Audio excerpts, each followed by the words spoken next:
श्री ओम नमो भगवते वासुदेवाय विश्वेश्वराय आदि पुरुष अपरंपरिक आलेख पुरुषाय नमः। दोहा जगत बंधु ज्योति स्वरूप जी की जनान हार हरियश मांगन आयो दास प्रभु के द्वार। श्री भगवान जी ने अर्जुन को जो गीता ज्ञान दिया सो मुझे मिले। हे भव भय भजन श्री कृष्ण जी से किशोर दास मांगता है। हे प्रभु, गीता ज्ञान के उच्चारण करने से तुम्हारे भक्त पूर्ण भाव को प्राप्त है। प्रभु, मैं आपकी शरण में पड़ा हूँ। किशोर दास और कृष्णदास अति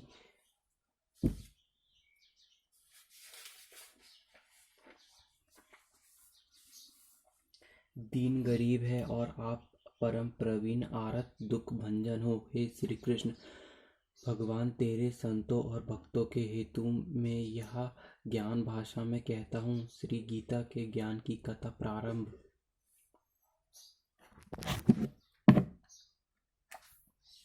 जब कौरव पांडव महाभारत के युद्ध को चले तब राजा धृतराष्ट्र ने कहा, मैं भी युद्ध को देखने चलूंगा। तब श्री व्यास जी ने कहा, हे राजन, नेत्र के बिना क्या देखोगे। राजा धृतराष्ट्र ने कहा, देखूंगा नहीं तो श्रवण तो करूंगा।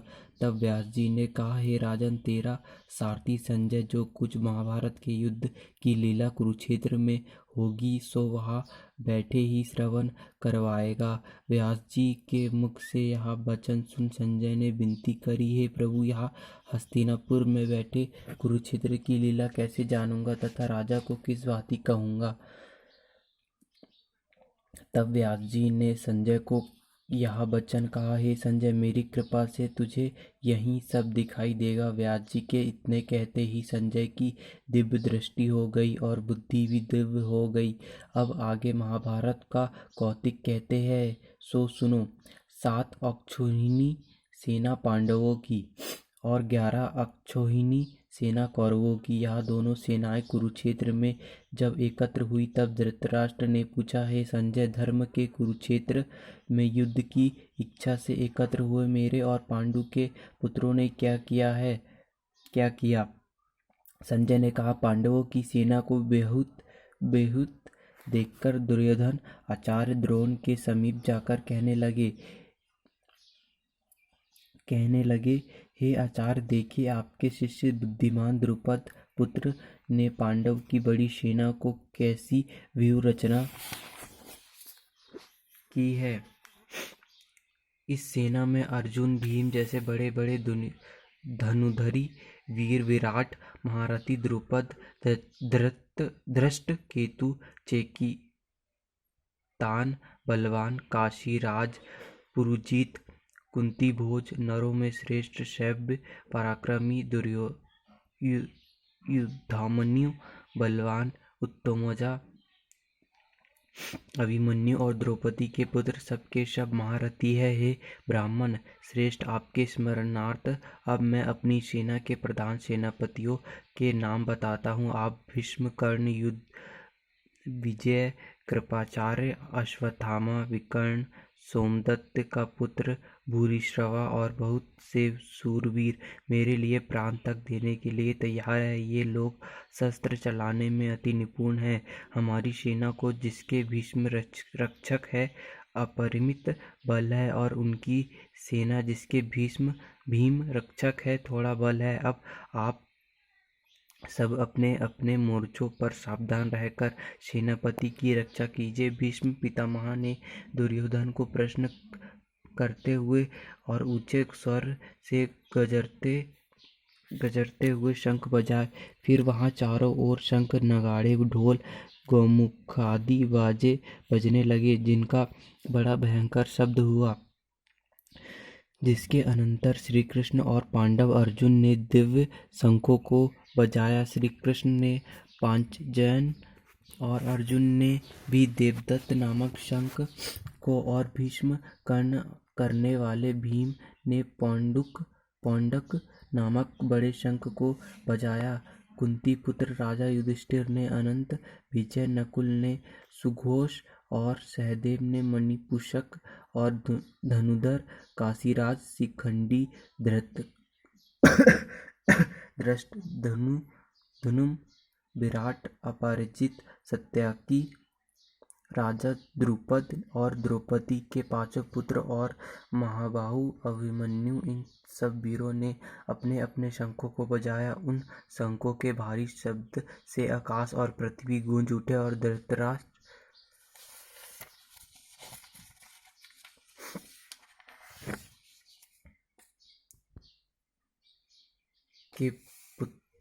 के पुत्रों के हृदय कांप उठे। हे राजन, अर्जुन ने कौरवों को युद्ध के लिए प्रस्तुत देखकर धनुष उठाकर श्री कृष्ण से कहा कि हे अच्युत, मेरा रथ दोनों सेनाओं के बीच में खड़ा कीजिए, जिससे मैं युद्ध करने वालों को देख लूं कि इस रणभूमि में मुझे किन किन के साथ युद्ध करना चाहिए।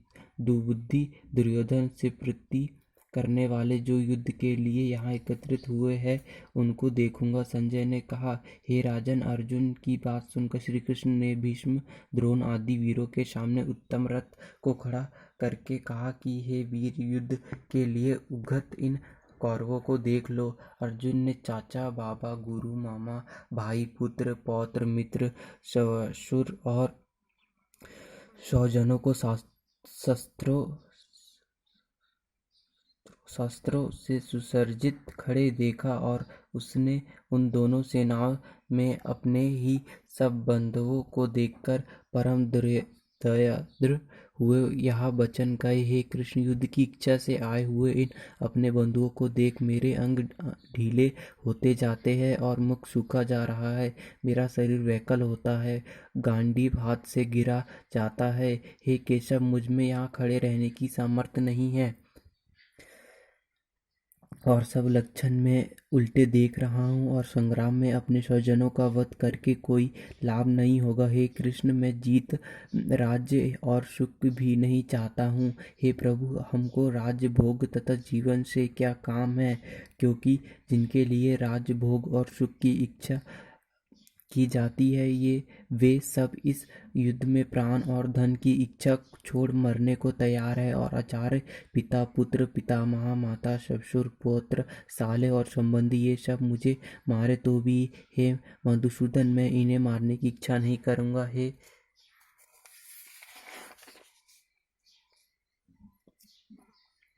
जनार्दन, त्रिलोकी के राज्य के लिए भी मैं इन्हें मारना नहीं चाहता, फिर इस पृथ्वी के राज्य के लिए तो कहना ही क्या है। जनार्दन, धृतराष्ट्र के पुत्रों को मारकर हमारा क्या लाभ होगा, इसलिए हमें अपने भाई धृतराष्ट्र के पुत्रों को मारना अनुचित है। हे माधव, स्वजनों को मारकर क्या हम सुखी हो सकते हैं? ये सब लोभ के वशीभूत है और कुल के नाश करने तथा मित्रद्रोह करने में पाप को नहीं देखते। कुल नाश के दोष को जानते हुए भी हमको इस पातक से क्यों नहीं दूर रहना चाहिए।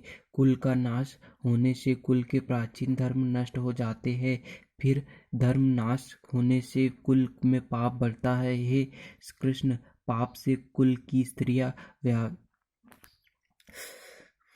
व्यभिचारिणी होती है, जिससे वर्णशंकर संतान उत्पन्न होती है। वह वर्णशंकर जिन पुरुषों ने कुल को नाश किया है, उनको तथा उस कुल को नरक में पहुंचाता है, क्योंकि श्राद्ध तर्पण आदि बंद हो जाते हैं। वर्णशंकर बनाने वाले दोषों से कुल ध्वंसकों के जाति धर्म और कुल धर्म निरंतर नाश होते हैं। हे जनार्दन, मैंने बराबर सुना है कि कुल धर्म नष्ट होने से निश्चय नरकवास करना होता है। हाय, हम बड़ा पातक करने को तैयार है, जो राज्य सुख के लोभ से स्वजनों को मारने की कोशिश कर रहे हैं। शास्त्रों को धारण किए हुए धृतराष्ट्र के पुत्र यदि मुझे शस्त्र रहित और उपायहीन को रणभूमि में वध कर डाले तो मेरा बहुत कल्याण हो। संजय ने कहा, हे राजन, यह कहकर दुखित होकर अर्जुन ने धनुष बाण फेंक दिया और रथ के पिछले भाग में जा बैठा।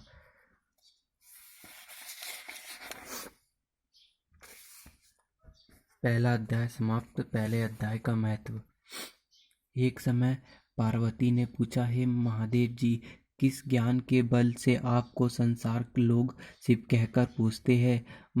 छाला ओढ़े, अंगों में शमशानों की विभूति लगाए, गले में सर्प और मुंडों की माला पहने रहे हो, इनमें तो कोई पवित्र नहीं, फिर आप किस ज्ञान से पवित्र हो? वह आप कृपा कर कहिए। श्री महादेव जी बोले, हे प्रभु सुनो, गीता ज्ञान को हृदय में धारण करने से मैं पवित्र हूँ और उस ज्ञान से मुझे बाहर के कर्म व्यापते नहीं। तब पार्वती ने कहा, हे भगवान, जिस गीता ज्ञान की आप ऐसी स्तुति करते हो है, उसके श्रवण करने से कोई कृतार्थ भी हुआ है? तब महादेव जी ने कहा, इस ज्ञान को सुनकर बहुत जीव कृतार्थ हुए हैं और आगे भी होंगे। मैं तुझको एक पुरातन कथा कहता हूँ, तू श्रवण कर।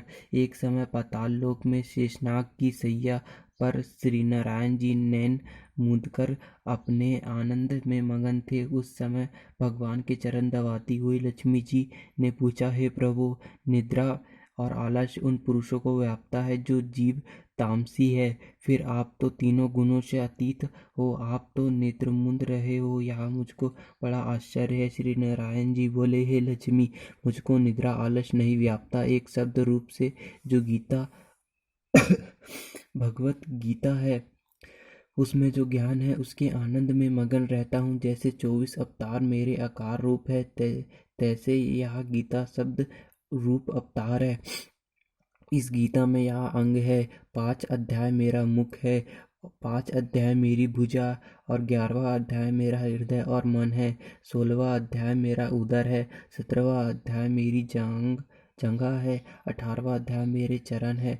सब गीता के जो श्लोक है सो मेरी नाड़ियाँ है, और जो गीता के अक्षर है सो मेरे रोम है। ऐसा जो मेरा शब्द रूपी गीता ज्ञान है, जिसके अर्थ में हृदय में विचारता हूँ और बहुत आनंद को प्राप्त होता हूँ। श्री नारायण जी ने कहा, हे लक्ष्मी, गीता ज्ञान को सुनकर बहुत जीव कृतार्थ हुए हैं, सो तू सुन। शूद्रवर्ण एक प्राणी था जो चांडालों के कर्म करता था और तेल लवण का व्यापार करता था। उसने बकरी पाली। एक दिन वह बकरी चरने को वन में गया और वृक्षों के पत्ते तोड़ने लगा। वहाँ सर्प ने उसे डस लिया, उससे तत्काल उसके प्राण निकल गए। मरकर उसने बहुत नरक भोगे। फिर बैल का जन्म पाया। उस बैल को भिक्षुक ने मोल ले लिया। वह भिक्षुक उस पर चढ़कर सारा दिन मांगता, फिर जो कुछ भिक्षा मांगकर लावे वह कुटुंब के साथ मिलकर खावे। वह बैल सारी रात द्वार पर बंधा रहे, उसके खाने पीने की भी खबर न लेवे। कुछ थोड़ा